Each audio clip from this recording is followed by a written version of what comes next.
Well, it is Thursday, the 17th of November. We race at the Vaal Classic Track. And how many races do we have? Well, we have 9 races, so the exotics will all begin in race number 2. You need to get your bets on there about 12:35, which will be the start of the bipot.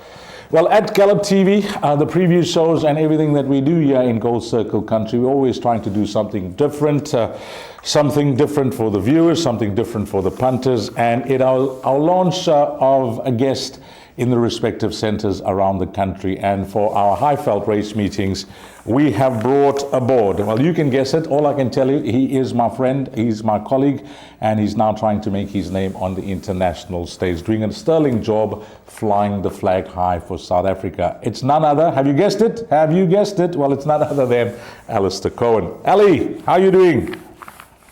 Oh, Dees, thank you so much for that warm welcome. That was very kind of you. Yep, lovely to be here in Dubai for my second season. Obviously, things have all begun, and the racing here, we've had 2 meetings at Maidan, and the quality actually hasn't been that bad. I remember this time last year, it seemed a little bit shallow, although the fields have been small. I think we've seen some pretty good performances already. Obviously, Jebel Ali have had a few meetings as well. The Arabian racetracks have had their few meetings. So, yeah, things are set in motion. It's a little bit of a slow start, it always is, but from the turn of the year, things really warm up, and obviously when the carnival gets underway, we're in for some special racing. Godolphin have sent over 36 horses already in preparation for the carnival, which begins in early January. So when you see those names that are here, gets the blood flowing. Well, you know what, it doesn't surprise me when they spoke about bringing guests onto the show, because I know that you always have your finger on the pulse when it comes to racing around the globe, and more importantly, still watching and having a good look at the results, etc. here in South Africa. So you are going to be helping us for our meetings in the Highveld, and welcome aboard. Yeah, thanks, Dees. Thanks so much to the entire Gallop team, and looking forward to it. It's an exciting time up on the Highveld. We're about 10 days out from the Betway Summer Cup, so all eyes on Turfentine for a while, although this meeting that we're going to talk about at the Vaal. But good time to be a racing fan, because obviously the road show from there moves down to Cape Town. Okay, let's get straight into it, Alistair. Race number 1 will be over 1,450 meters. It's a maiden plate, and there are a few unknowns in the race, namely numbers 3, 4, 5, 8, 9, and 11 at the time of recording. Of those first timers, I think number 4 will keep you interested. Sean Terry's runner with Calvin Habib up. But I've taken down the betting, Alistair, and they got Mike de Kock's runner number 12, World's Best, at 5-2, number 8 at 7-2, and then horse number 5, who I think could be a factor in the outcome of the race, also in the betting at around 7-2 as well. What do you make of the first? I think a fairly strong maiden, Dees. I'm going to go with number 8, Quixote, as the horse to beat. The in-form Johan Janssen van Vuren and Keegan de Mello combination have been red hot of late. The reason for this is that out of the last run behind Kayan the Conqueror, the horse that ran 4th, Sylvan Theatre, came out and won. Horse that ran 9th, Lover's Lane, won a work riders race on Tuesday, but still won. And the horse who ran 24 lengths back in 13th came out and won a close-up second on Tuesday as well. So that form is really working out well. I expect the second horse, Munchkin, the third horse, Black Egret, to win their maidens very soon. So I think that form line is probably the best on offer. So I'm going to go with the Van Vuren stable to open up with Quixote. I respect number 12, World's Best. Interesting that Mike de Kock's nominated him for the Grand Heritage as a maiden. So he obviously thinks enough of the son of Ideal World. But I'm not convinced by those form lines. And then this first time, number 4, Kambulu. Interesting, at Sean Terry's dispersal sale about 2 months ago at Reinke's been saying there were a lot of interested parties in number 4, Kambulu. And by the sounds of things, Sean's very happy to have retained the son of Ferrari now with Al Adi out South Africa. So watch out here how he goes on debut at a Stallgate number 1. But experience counts for a lot. Number 8, Quixote, my first choice in race 1. Well, it doesn't form part of the exotic, so maybe 7-2 looks attractive odds there with number 8, Quixote. And I must agree, those form lines looking really bright from that last start, and the obvious dangers, numbers 12 and 5. We move along to race number 2, which will kick off the exotics. It's over 1,450 meters, and whilst it's a small field at the time of recording, numbers 1 and 5 are out, so 8 runners will go to post here. What do you make of this horse, Zaboma? Because we know what, Moon Shining Through has come out to do. But is he an improving sort, or do you prefer Rule by Force at this stage of their careers? They both have had 2 starts. If this was a pick six leg, I would have gone with both horses, but in the bar pots, I'm happy to go with one or the other, with my first choice being number 4, Zarbomba. I speak to Johan Janssen van Vuren quite a lot, especially before I came out to the UAE. And when this horse won on debut, Johan said, well, I can't believe he's won over 1,200 meters. I'm looking forward to him going 14 a mile. And then, as you can see, the money was down on him last time, from 3-1 down to 14-10, and he ran behind Moonshining Through. And Moonshining Through is obviously very good. The only time she got beaten was when she lost it at the start, when she dwelt, and basically was never a factor from there. So I think number 4, Zarbomba, now going over the distance that Johan thinks he'll be most effective. I'm hoping that the combination can record a quick double. But I like the number 6, the look of number 6, Rule by Force. Joey Soma finds a good one every season. Whether he's at the same caliber of the ones in previous years, well, the proof will be in the pudding. I'm sure Joey's mapped out a route for him. His maiden one was very good, beating Foster Nova. Foster Nova is no longer a maiden. And then last time really did his best work late on the inside track, suggesting that the Vaal Classic track will be more to his liking. One or the other for me in the bar pot. Comfortable to go bank in number 4, Zarbomba. But if number 6, Rule by Force, won, no surprise. Yeah, I agree. There is 3 cages in it between these two at this stage of their careers when it comes to their ratings. And that last start behind After Hours, what I really like about Ludba Force is that Iron Tail came to announce that form line. But Alistair says either or, they both should run well. It could be the box exacta of the day, numbers 4 and 6 in race number 2. And you should be safe there in the bar pot. We're expecting no surprises on Gallop TV. Okay, race number 3 is the start of the place accumulator. It's over 2,400 meters. And when you have a look at this field, the one thing that catches my eye, and now we know that MDK, he always tests the system, and he's a guy that, thinks out the box. He's entered a maiden here that keeps me interested, Alistair. Number 9, Pandarosa Pine. I'm surprised that more trainers don't take this route after they get their ratings after 3 starts, if they are maidens, to run them in a low-grade handicap over the right distance with a light weight. And she's got the benefit of still going number 1. She should stay all day. She's by Silvano out of a Tiger Ridge mare. The family's all stamina. And her last run showed that she's on the right track behind Karen's Legacy. I do question that form line. So that is the concern with number 9, Ponderosa Pan. But I think she'll learn, put it like that. But as far as my bar pots and my other exotics go, can Werners and DeMello get a treble? They most certainly can with number 2, Rarotonga Rose. She runs like this distance will be suited to her. Whether she can give weight to these older hard knockers remains to be seen.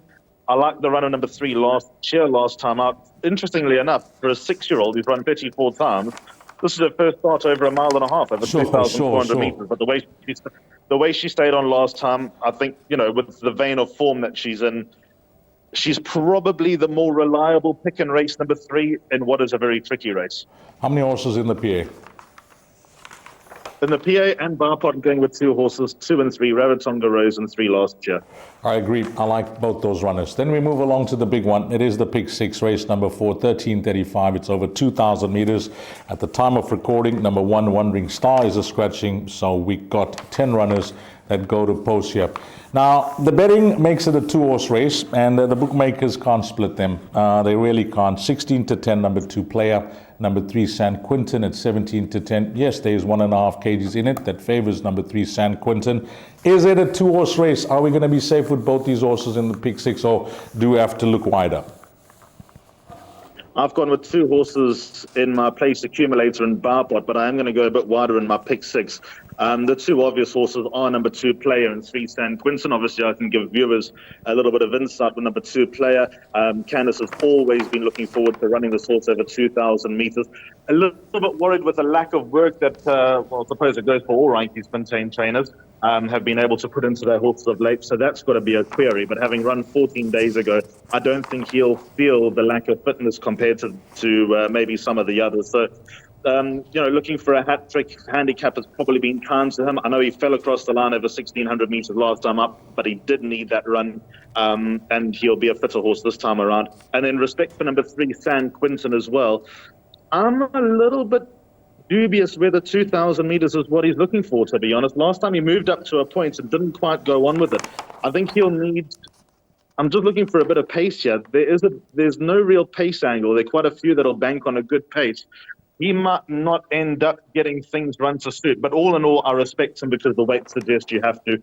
and he's also a low mileage 4-year-old. So as far as place accumulated bar pots are concerned, 2 and 3. And in the pick 6, I've always liked this horse, number 5, Global Breeze. His last run came 11 days ago. He was well beaten by Alphatic, but everyone else was on that occasion. I think he's worth a chance or two, especially going this type of distance.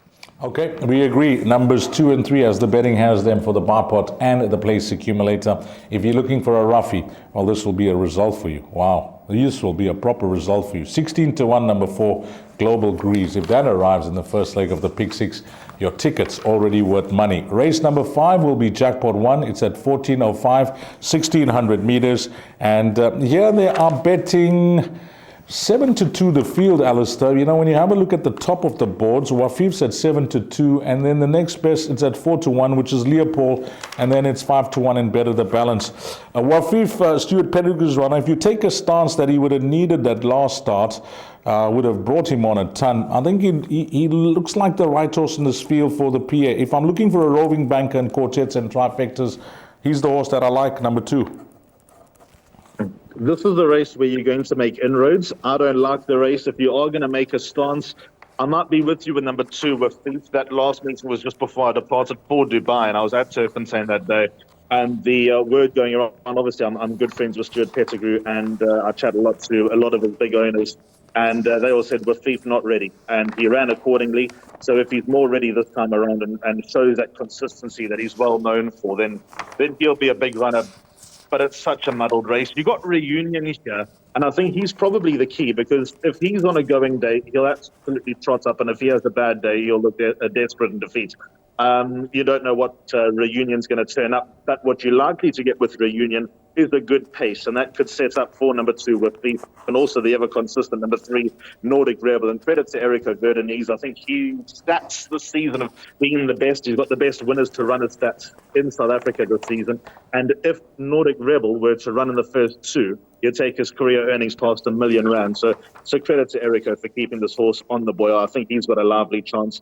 And then further down the weights, I think number 9, Legislate Stance, has also got a bit of a chance. I just think with 52 kilos on the back, I know he's got a bit of a iffy draw to overcome. But I think if he comes back to the form that he showed when he got up to the half vault, I think he's a lurker for the first 4. But like I said, don't like the race. Tentative first selection, number 2 with Thief, but lots can feature. Play it wide here. That's the suggestion. If you're looking for one more, the runner that I think that could upset them all, number 7, Kotinos Muzieni, 53 on the back. Some of his best form does keep you very interested in race number 5. On to the 6th race now.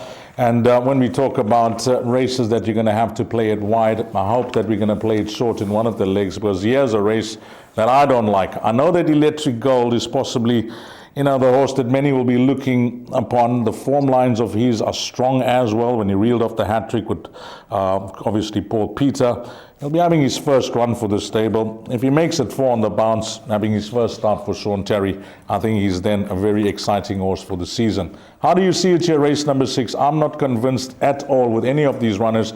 If I have to pick a roving banker, it's going to be number 7, Sequoia. I've got number 7, Sequoia, in my bar pot. Again, I don't like the race. I've gone 4 horses in my bar pot, 3 in my place accumulator. Those 4 horses in the bar pot are 2 Electric Gold, 3 Brendan James, 7 Sequoia, and also number 10, Eye of the Prophet. My first choice here would probably be number 3, Brendan James, the son of Coup de Gras, Ashley Fortune and Muzi Yanni team up. That's a combination that you don't see too often. His last run behind Wolf's World suggested that he's getting better with age. I like the way that he stayed on that occasion. He had every right to fall out the back door, but he didn't give up and he ran his race. I just think he's probably the most reliable horse in the race. When you look at Brendan James, a lot of queries coming off a break. First run for the new yard. Obviously stepping up in the ratings. He was an 85 when beating Indus Knights. He's now a 92. He cost a lot of money at the Paul Peter dispersal sale. I think 700,000 rand. And the proof will be in the pudding. I don't think this will be a pressure run for number 2, Electric Gold, but you look silly if he were to arrive and you don't have him in. And then I've got a line of thinking a bit later on, which I'll reveal to all the viewers, about number 7, Sequoia. When you think of all the lack of that horses have been able to do in Joburg, Sequoia days ago and ran a beat behind Iron Tail. I love Iron Tail in the 9th race. So 7, Sequoia in everything. Okay, Alistair's suggesting it could be a very tricky race. Well, we've gone wide in the previous race. We've gone wide in this race, race number 6. Now on to race number 7. Well, if I'm playing those 2 legs wide, my play of the day is in this race. I'm hoping that we agree, but I really like the look of this filly called Epico, the daughter of Trippy. When she won a maiden at Hollywoodbets Scottsville, I thought, well, she won in a very weak field. If she wins again, it'll be a bonus. She's actually wowed me since 1, 2, 3, 4 on the bounce, and even a run in the Gardenia. I thought that was superb considering the opposition that she faced. I'm all in here, Alistair, with number 1, Epico. That's my banker on the card. I've got her in. She's a place accumulator banker. I've got 3 horses in the bar pot. I've got a nice place bet in this race. But with regards to number 1, Epico, I've played open cards leading into Gardenia on a sticky track, whether she'll be able to get away and have the same fluency. And it turned out to be correct. She couldn't on the sticky. A good fifth behind Bella Chica. There are a few good horses in front of her. They like the big burn, so you've got to take that reasoning on face value. I love the way that she warmed into the season. I remember her when at Hollywoodbets Scottsville.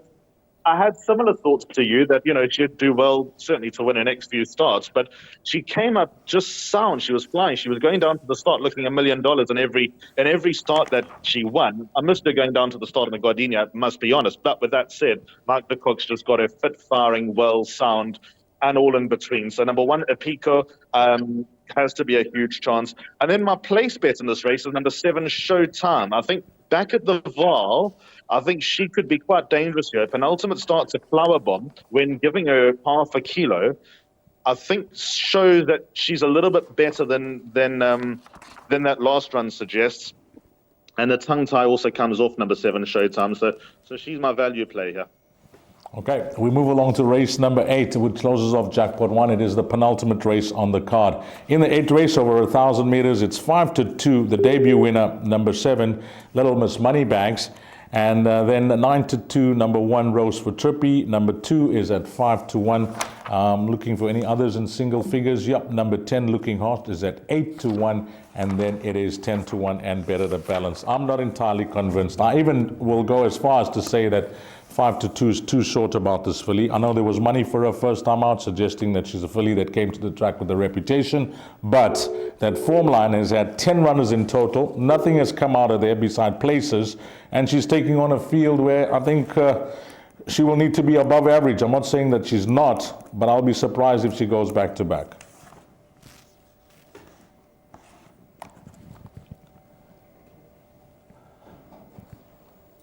That's horse number 7, which is a Little Moneybags, the runner that I'm talking about here.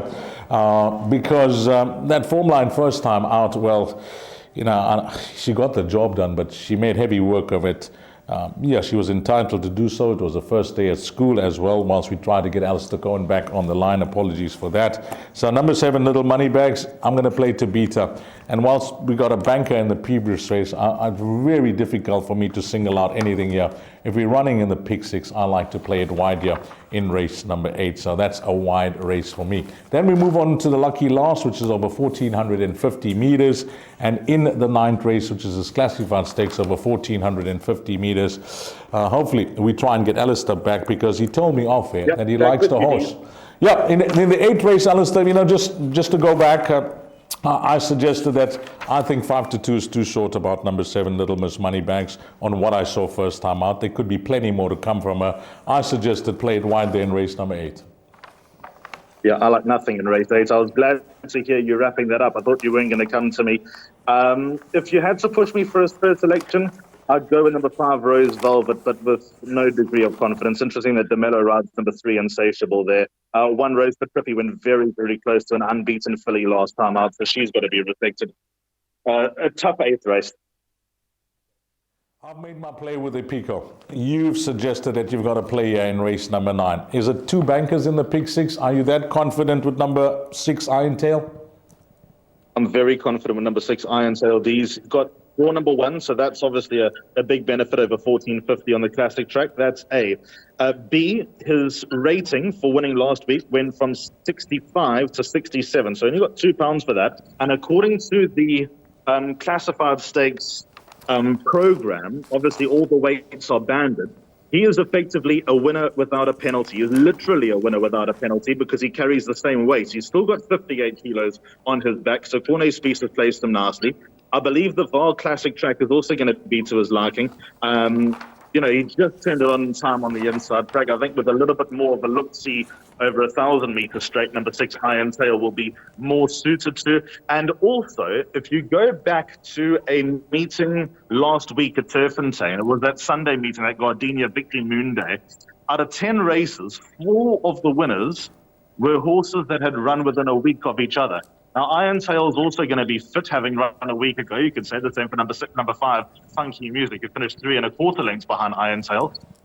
The lack of work that Joburg trainers have done obviously suggests that these horses that have had a recent run under the belt will be better teed up. So I think there's a lot pointing to number 6, Iron Tail, for all of the reasons I'd suggest. And like I said, he is literally in this race a winner without a penalty. Well, talking about teed up at 5-1, you want to take out the driver here. Leave the pitching weight in the bag here. At 5-1, number 6, Iron Tail, you got the confidence from Alistair. Alistair, in summarizing, do you have a suggested bet? Do you have a best bet, a value bet? How do you read the card? Okay, so my best bet is race 9, number 6, Iron Tail. I'm strong on his chances. Obviously, a full brother to Mangsud, who was a Group 2 winner, and then went over to Hong Kong. And then my place bet, although I think Apiko is the horse to beat in race 7, my place bet is number 7, Showtime. I think that she'll run well back at the bar. I think the tongue tie coming off is key to her chances, and off a light weight of repeating the penultimate start. I think number 7, Showtime, is a nice place bet just to get the balance up a little bit. And then my suggestion as far as the exotics is a bipot. I've gone banker in the first leg, number 4, Zarbomba. By 2 and 3, which is Rarotonga Rose and Last Year. By 2 and 3, again, Player and San Quintin, the bookmakers have that taken common ground with me. Then race 5, which is leg 4 of the bar pot, gone plenty horses. 1, 2, 3, 4, 6, 7, and 9. Race 6, I'll be happy to survive, which is leg 5 of the bar pot. 2, 3, 7, and 10. And then finally, I've gone 1, 4, and 7, but hoping to double up. I think Apiko will run the first 2, but I think with Showtime, we'll knock quite a few tickets out.